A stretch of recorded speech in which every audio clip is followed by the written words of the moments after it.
Now if you can see, this particular map shows CO2 emissions in various continents. If you see carefully, the developed countries of Europe, Australia and USA show the maximum CO2 emissions. Now CO2 emissions, as we all know, is related to greenhouse effect, and therefore we need to control this for knowing how to deal with global warming, and these countries will have to concentrate on reducing their CO2 emissions.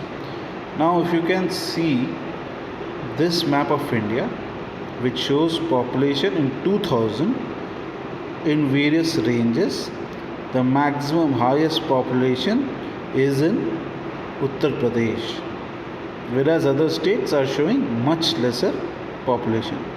Now the next highest population states are Andhra Pradesh, Madhya Pradesh, Maharashtra, Rajasthan, Bihar and West Bengal. So similarly, you can see here data being conveyed through a map. This is called cartograms. Cartograms are representing data with the help of a map. This kind of maps can convey data regarding population, regarding weather, regarding profits, regarding revenue, regarding financial performance, etc. etc. Using the map, information on different geographical areas can be easily shown and compared, which would have been cumbersome. For example, with the 32 states of India, it would have been very hard to show in a single diagram all this information, which becomes easier when it is on a map. The information can be depicted using colors, dots or pictograms to separate the various categories.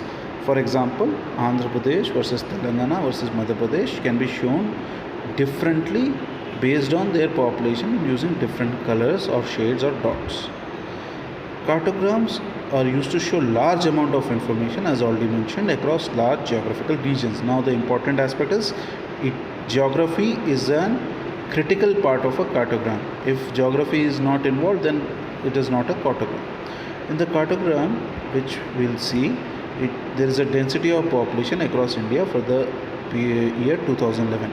We can easily observe that the high density of population is in Bihar and West Bengal, which are on the right side of the map. Medium density areas are Andhra, Maharashtra, Gujarat, etc. Least dense areas are Himachal Pradesh, Jammu Kashmir and Andaman Nicobar Islands. Remember, this is density of population. The earlier diagram we saw, earlier map we saw, showed the population. This shows per square kilometer how many people are there. So even though there may be lesser people in Bihar compared to Uttar Pradesh, in a small piece of land there will be more number of people who live there. The data is very easily understood and remembered when you see it in a map.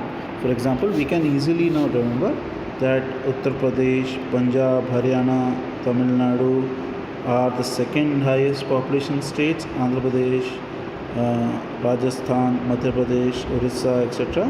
are the third largest density states, and so on.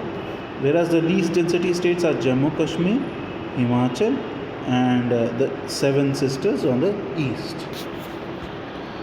For example, now we can see in the world what is the population in each country using this map, and the critical areas are in darker shades and the less critical areas in lighter shades.